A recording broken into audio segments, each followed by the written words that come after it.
Hey guys, అందరూ ఎలా ఉన్నారు? నా సండే మార్నింగ్ ఎలా స్టార్ట్ అయిందో మా అమ్మ వాళ్ళ ఇంట్లో మీ ఇక్కడ చూపిస్తే చూసేయండి. ముందే చెప్తున్నా, నాన్ వెజ్ తిన్న వాళ్ళు ఉంటే ఈ వీడియో మాత్రం స్కిప్ చేసేయండి.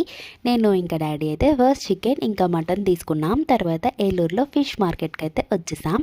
ఎందుకంటే నేను ప్రాన్స్ కావాలి అని చెప్పాను, అందుకని తీసుకుందామని అయితే వెళ్ళాము. నాకైతే ఇక్కడ ప్రాన్స్ కన్నా ప్రాన్స్ క్లీన్ చేసే వాళ్ళే ఎక్కువ తీసుకుంటున్నారేమో అనిపించింది. నేను ఏ కేటగిరీ అంటే ముక్కలు ఏందే ముద్ద దిగదు అని అంటారు కదా, ఆ టైప్ నేను. మా హస్బెండ్ వాళ్ళేమో నాన్ వెజ్ అసలు ఎక్కువగా ఇష్టపడరు అనమాట. కానీ బయటకు వెళ్ళినప్పుడు అలా తింటాంలేండి.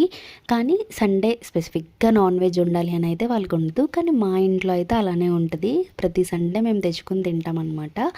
ఇంకా ప్రాన్స్ అయితే తీసుకొని క్లీన్ చేపించేసుకున్నాము.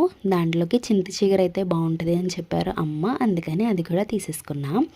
ఇంకా సండే కదా అని మమ్మీ బయట నుంచి బ్రేక్ఫాస్ట్ తెచ్చుకుందాం అని అన్నారు. మా హస్బెండ్ అయితే రాలేదు, నేను ఇంకా మా బాబు అయితే వచ్చాము.